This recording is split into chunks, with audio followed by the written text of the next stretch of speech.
What's the difference when we work on something individually, when we work on it as a group, when we work on it collaboratively with a single goal and mission in front of our eyes?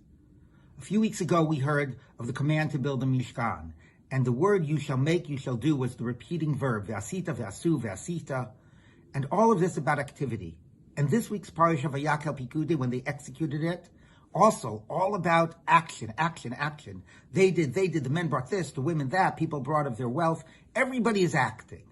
And then at the end, we find something fascinating, a shift from the active to the passive. God tells Moshe, you should erect the mishkan.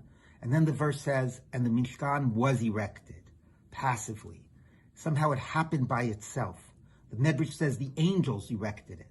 What does that mean? And I think the answer is obvious. Because after all of that activity, somehow it was like a miracle that this mishkan arose. We understand rationally that everybody was working on it, but somehow we can never have imagined this final result that was the product of all of that work. And because of the collaboration and the feeding off of people's energy and that shared goal and that shared mission in front of our eyes, we created something together that we could never have created individually or if we were working in parallel. But it created because we were all working together as a unit with that focus in front of us. And you see this in other places of life. You see how the Amish build a whole house in a day. Oh my God, how did that happen? And sure, everybody was doing, work. But who could have imagined that? And we see it even nowadays, recently, in a powerful way in terms of the vaccine. Who could have imagined we came up with a vaccine in a year? That's a miracle. Normally it takes years and years, 5 years, 10 years.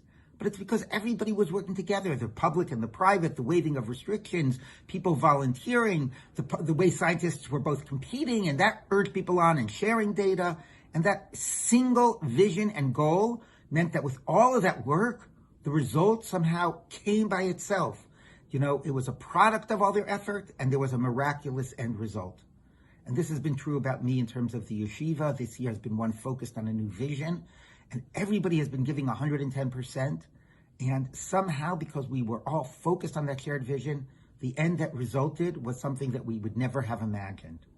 So let's figure out in our own lives, whether it's at work, whether it's with the family, how do we find at the right time those clear, focused goals that we can work with our people, with our family, to together achieve something we never could have imagined, that what results is something miraculous that came out of the effort of working together with that shared goal in front of us.